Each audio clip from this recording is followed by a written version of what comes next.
I live in the state of Washington, in the Pacific Northwest.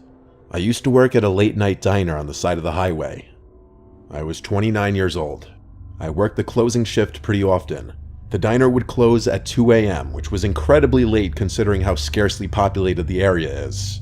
But even so, given the proximity to the highway, there would usually be at least 1 or 2 customers in the building until closing time. Having grown up in the South and moved up here, I can tell you the people are different. In the South, there's a huge emphasis on hospitality and small talk. But up here, people here are kind, but not overly friendly. I feel like the air lends itself more to introversion. I used to be a waitress down south, and I'm telling you from experience, the customers were a lot chattier down there. Up here, people seem to want to keep to themselves a little more. This was approaching closing time. The kitchen's last call was at 2 technically, even though the diner was advertised to close at 2. It was really frowned upon if a customer would come in and order something that late, but it did happen. It happened that night, as a matter of fact. There were only 2 employees in the building, myself and the chef. It was like 1:50 a.m., and in comes a lone, heavy-set man. He was wearing awkwardly high jeans, a gray shirt tucked in, a brown jacket, and he had a brown mustache and glasses. I asked him if he'd like to sit at the bar or a table, and he asked for a table. He kept smiling the whole time, so I smiled back. I gave him a menu and informed him the kitchen closes in 10 minutes.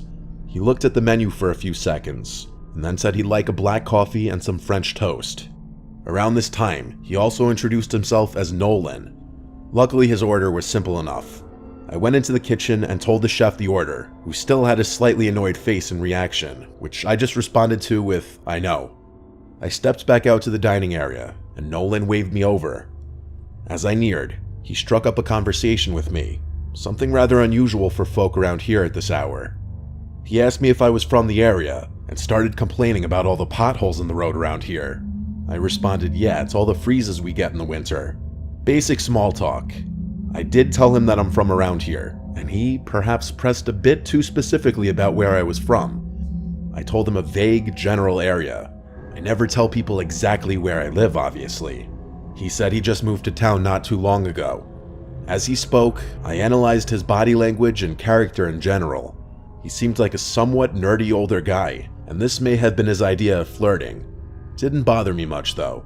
I dealt with it back home in the South all the time, so I was used to it.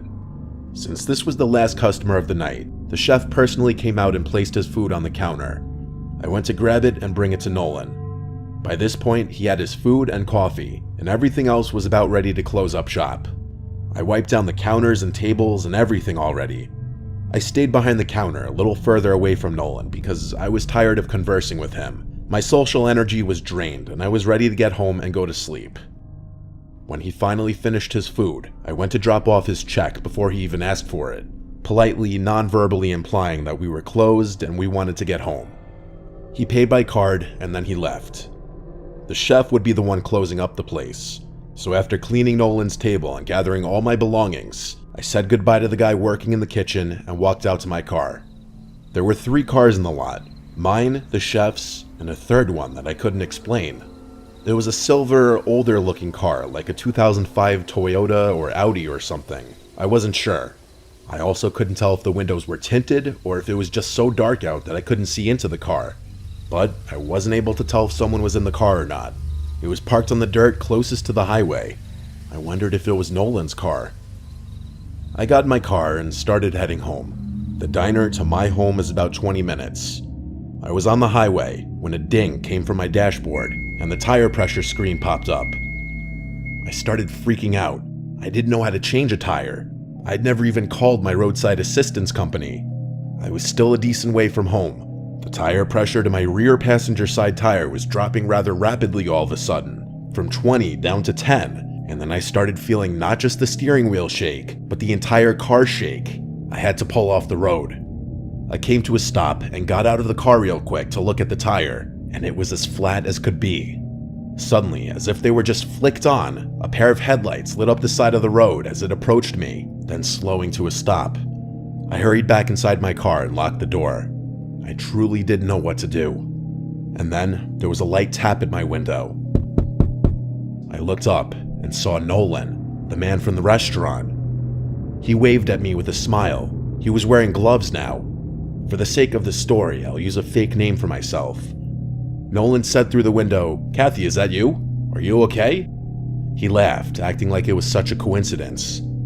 I felt a knot in my stomach suddenly. I instantly knew he did this. I'm not a dumbass. He motioned for me to lower the window. I lowered it literally maybe 2 inches, just enough to speak through. He asked if I needed help. I told him I had a flat tire. He played dumb, asking me which one. I said the back passenger side. He started walking over to the other side, and at this moment, I dialed 911 on my phone. I let the phone sit on my lap as Nolan walked back to my side. He said through the window with his creepy smile that he knows how to change a flat. He asked me to step out of the car, and I said I'm waiting for my boyfriend to come and help me change it. During all of this, I heard the 911 operator speaking into the phone, but it wasn't loud enough for Nolan to hear it. I tried to make it as clear as possible my situation to the operator without being too obvious for Nolan to catch on. I basically said, "I'm not sure how I got a flat, but I'm waiting for my boyfriend to come help me change it. Thanks for offering to help, sir." He stood there for a second with a much less friendly look on his face. Then he walked away from the window. I took this opportunity to speak very quietly into the phone that this man slashed my tire and he's trying to get me out of the car. The operator asked my location, and I quickly opened the map on my phone and told her the name of the road I pulled off onto. The deafening shattering of glass immediately to my left made me scream as shards of glass fell onto my lap. I screamed at the top of my lungs at the man, "I'm on the phone with the police, it's the police," as I showed him the phone screen. He looked at my screen and then reached inside the car. I screamed again at the top of my lungs as I was hysterically crying, expecting him to try and grab me or choke me, but instead, he grabbed my phone and launched it in the direction of the highway. He then ran back to his car and sped off down the dark road. I heard the screeching of his tires as he made a sharp right turn and then disappeared. I wanted to go look for my phone, but with no flashlights in the car, I'd be running out there to look in the pitch dark. The only light was from my car. I had no choice but to wait and pray that Nolan, or whatever his real name was, didn't come back. I'm very grateful that I was able to tell the 911 operator my location in time. I heard the unmistakable sound of police sirens in the distance, and I started to cry tears of joy when I realized they were getting closer. I got out of my car and started waving my arms in the air until I saw the flashing lights turn off the highway onto this random road. Pretty soon a second police car showed up, and then a third. During all this time, we found my phone, which was completely destroyed. I described the man to them along with his car, and pointed the direction in which he went. One of the police officers left in that direction, as they also put the word out on their radio. They were honestly the nicest cops I'd ever met in my life. They changed my tire for me, and one of them even gave me an escort home, having me follow from behind. The main officer told me that they would investigate the video surveillance from the diner and keep me updated with any news. I got a call a week later from that officer, informing me that the investigation was still ongoing based on the surveillance footage. That was the last I'd heard of it. I don't think they caught him, sadly. I never returned to that diner job again after that night. I was not risking that man ever finding me again.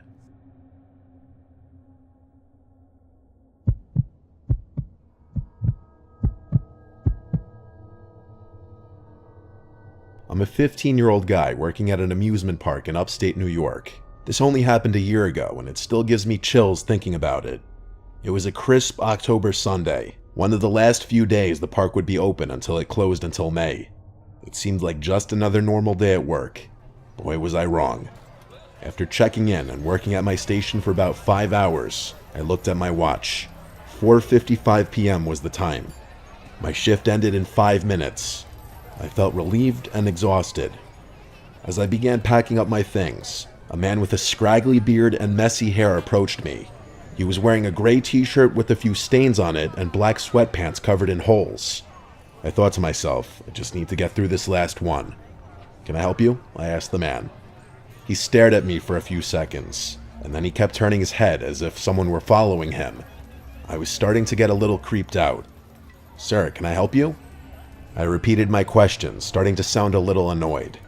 He looked at me for a couple seconds, and finally responded, saying with a stutter, "Where are your bathrooms?" He said this in a whisper tone of voice. "Up the hill to the right," I responded cheerfully. The man started to walk in that direction. As he did, he kept turning and looking at me. I avoided eye contact, even though I was more freaked out than ever. Next thing I knew, one of my coworkers came to take my spot. I grabbed my things, practically sprinted through the park to the back room to punch out of my shift, and then to the bathroom. I changed out of my work clothes and headed to the employee parking lot. I sat on a bench and waited for my coworker Jordan, who was 17, to pick me up. After waiting for what seemed like hours, Jordan finally picked me up. Before going home, we went to the local diner to eat some cheeseburgers for dinner. While eating in the diner, I noticed something odd. The same man who I helped find the bathrooms at the park was at the diner, sitting a couple tables down, staring right at me. My heart skipped a beat. I told Jordan about it, and he just shrugged it off. Probably just a coincidence, Ben, don't worry. Yeah, I said, even though I was pretty concerned. After dinner, we got back in the car and started the 35-minute drive back home. At the first red light we came to, I saw something that made my heart skip another beat. There, sitting in his white Honda to the right of us, the man from the park and diner. Sure enough, he was staring back at me. I told Jordan, and he started to worry a little. After arriving to our street, we made sure to take a couple laps around the block to make sure that man wasn't following us. Once it was clear, Jordan dropped me off at home. My mom and sister were out at the mall and my dad was on a business trip, so I was home alone. After immediately jumping into bed, I heard a noise at my window.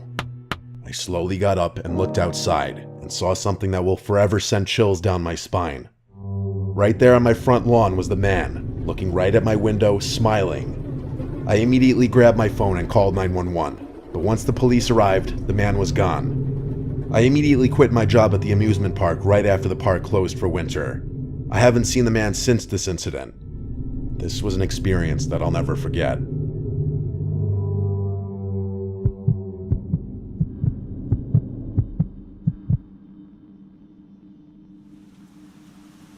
I was working a late-night shift at the diner I worked at for a year. It was a rainy night. In fact, it was pouring. Nights like these usually meant less customers because people aren't exactly rushing to drive in the rain. I was expecting a slow night. It was for the most part. I was working until midnight. At some point closer to the end of my shift, in came a man and a woman significantly younger looking than him. He looked about 40. She looked like she were in her 20s. They both looked at me the second they walked in, and so I went over to greet them and ask how many. They said just 2, so I brought them to a table. They took a while to order, and I noticed they were talking really quietly to each other. After they did order, the man started striking up a conversation with me. I'm a generally talkative person, which was why I've always thrived in the hospitality industry, so I started chatting their ears off since it was a slow night anyway. Typical waitress-customer back and forth. The girl oddly didn't say much. The man did most of the talking, so I started directing my questions more to him. I can't remember every last thing we said to each other, obviously, but one thing that stuck in my head was when the man asked me, "Do you live alone?" I did live alone, and still do live alone. I answered his question honestly, saying I live about 10 minutes north up the road, and that it's really quiet and boring around here. At the time, I didn't see his question as any kind of red flag, albeit maybe a bit strange of a question, but something about a man being with another female makes you automatically assume they're not a threat. I made jokes about being stuck here forever and such, and then walked away from the table. I'd say about 45 minutes later, they finished and left. Fast forward probably an hour later, and we were closing up the place. I said goodbye to my coworkers and rushed to my car to avoid getting more soaked than I needed to from the rain. It was still pouring outside.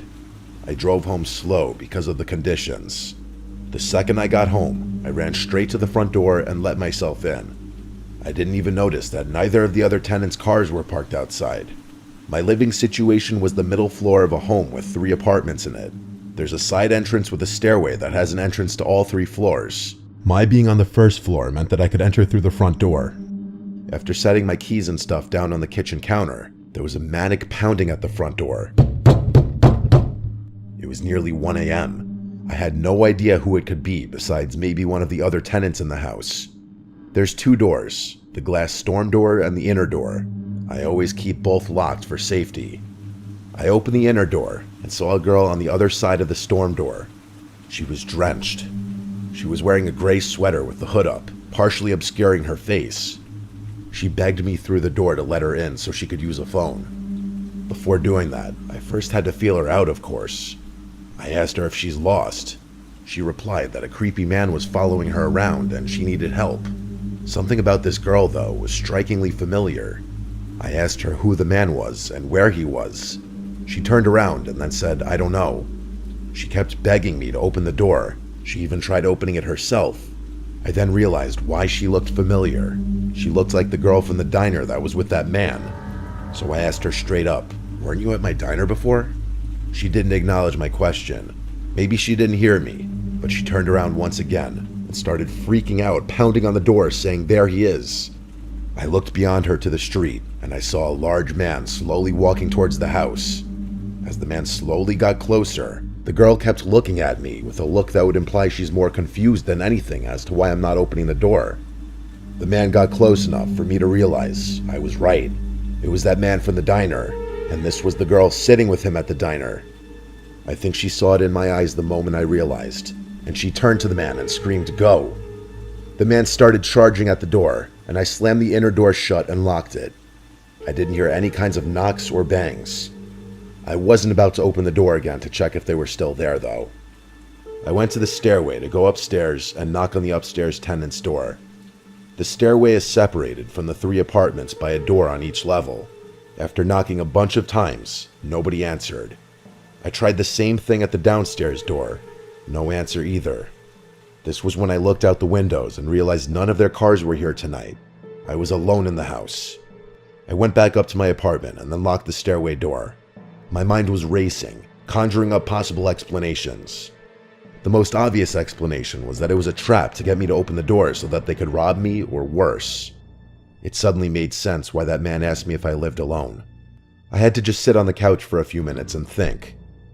All I could hear was the sound of the pouring rain outside. I thought about calling the police, but chose not to in that moment. After a few minutes, I went to the bathroom to brush my teeth and get ready for bed when I heard a knocking sound. I left the bathroom to listen, and I was right. It was a knocking sound. It was coming from the stairway door. I walked over to it, thinking it was one of the tenants. I said, "Who is it?" There was no verbal response, but whoever it was knocked again. I said both of the other tenants' names. No response.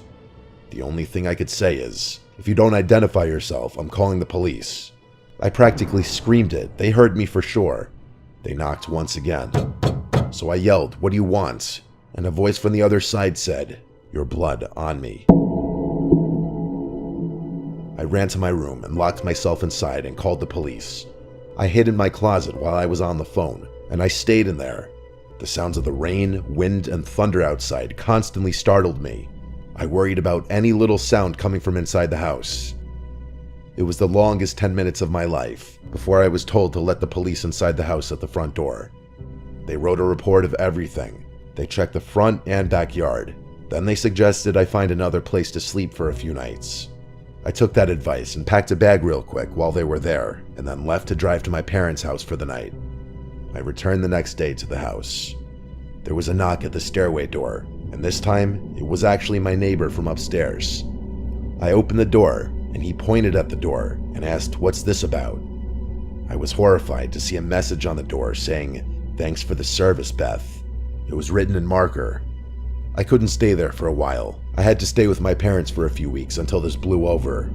I got a new apartment pretty close by the following month. Better safe than sorry.